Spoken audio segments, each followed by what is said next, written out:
So it's an exciting time. You're getting ready to purchase or look into purchasing your first home. You're gonna start looking at Zillow, and you don't even really know what price range you need to be looking in, but you're excited and you've made a decision that you're gonna become a homeowner maybe the next 6 months to a year. What I'm gonna talk to you about in this video as a realtor from South Carolina is what documents you'll need to present to the lender, and how having these all together will make you look like a better client, and how to get your approval a little bit faster. So pay attention to the end to learn all these quick keys, if you would. Again, I'm here in South Carolina. In the comments below, just let us know where you're watching from, where you're tuning in from, whether it's Charlotte, California. We like to know where you're from and see if there's any way eventually we can help each other. So let's just dive right in. When you get ready to go talk to your lender, the person who's going to give you the money, what they're going to need is, and I'm going to write them on this board one by one. Y'all see them gray hairs up there. You're going to need 30 days of pay stubs. So make sure that you're going to have 30 days worth of your most recent pay stubs. They need to see that to make sure, for one, that you're working and that you're actively working, and to help verify your income. So 30 days of pay stubs, you go ahead and get those together, scan them. There's a good app. If you don't have you're probably like, well, I don't got no printer. Most times people send your pay stubs to your email, but if you old fashioned and you get them in the mail, you can literally take a picture with them, download the app called Cam Scanner. You can take a picture of them with your phone, upload them into the Cam Scanner, and then they'll scan them as if they went through, it looked like they went through a printer. So go ahead and gather those, create your little file on your smartphone, and you got those sent to the side. Next, what you're gonna need is, you're gonna need 2 years W-2, 2 years W-2s if you're a W-2 employee. All right, so go ahead, and you may have changed companies, so you may not have been with this particular company the year before last year, but we need to have 2 years of W-2s. Go ahead and get those filed and stored away as well. So you're gonna need them good old W-2s. So that's 2 things you need so far. Go ahead and get a picture. Now you should have this on hand. Get a picture of your driver's license. Go ahead and take a picture, make a copy of that. You can scan that in the Cam Scanner, or if you got a scanner as well, go ahead and scan that to put in your folder as well. Now, this is another one. If you're an employee who works overtime, what you're gonna need here is, you're gonna need your last 2 years, if you can, checks, like your December checks.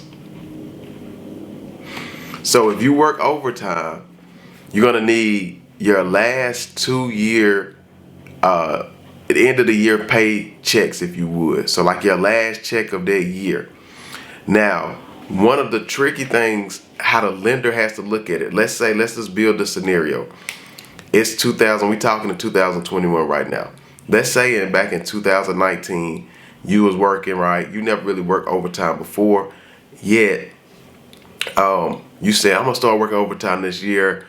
You know, it's a couple more things I want to do in life. I want to vacation a little bit more, whatever. You start working overtime. So you start working and you like, okay, I made a couple extra dollars. You know, I made 7 extra grand this year working overtime. So the next year you like, I'm gonna double up and I'm gonna make me an extra 14,000. I'm really gonna get it. So what happens is, in the lending world, they're gonna take the first year, they take the lesser of the two. So unless you've been working like an average amount of overtime that's the same on these last 2 years, unfortunately, they take the less amount. Yet they still can count it, and they can help your debt to income ratio. All right. Now, if you happen to be a self-employed individual, okay, you're gonna need your 2 years tax returns. 2 years tax returns. So You happen to be a self-employed, or at the bottom you say, I said commissions. So a commissions type employee, like I did a deal with a insurance agent that worked for Allstate. Now she wasn't working with Allstate the entire time. She wasn't there longer than like right at a year. But her previous job, she was getting commissions as well. So they were able to concurrently put those together of 2 years of commission based salary, and she was able to get her approval of about 250,000. So it was good for her as a single mom.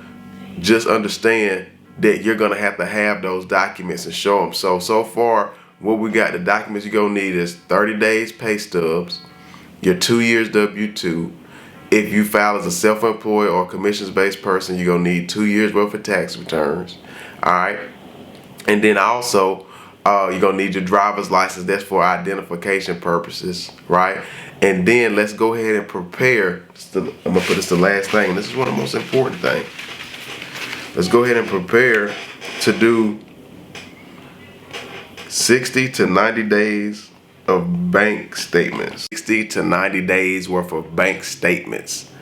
And if you have multiple accounts, you pretty much need to use the account that either shows your work deposits, and hopefully that account has some good reserves in it. Because if you're ever coming in as like a lower credit score, let's say like a 620, between a 580 and 620, those reserves are going to be important, because they're taking a little risk with you, being that you have a lower credit score.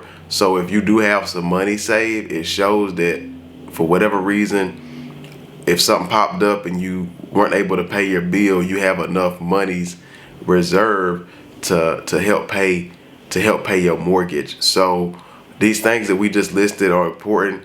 If you need help getting those put into a file, you can contact us below. We do have a section or a link where you can just upload everything, and we'll put it together in a nice folder with your name on it. And in that way, no matter if you happen to use us as a realtor or our team, whoever you use, we've added value by saying, hey, I got all my pre-qualification documents in one folder, and when I come to talk to a lender, I'm looking so good. They so proud that everything is just in one place, and it just makes it so much quicker. So I appreciate y'all for watching that again. Even towards the end, if we left anything out, let us know below. Let us know where you're tuning in from. Again, we're here in South Carolina. As always, it's a blessing to be here, and if you watch it, you blessed to be here.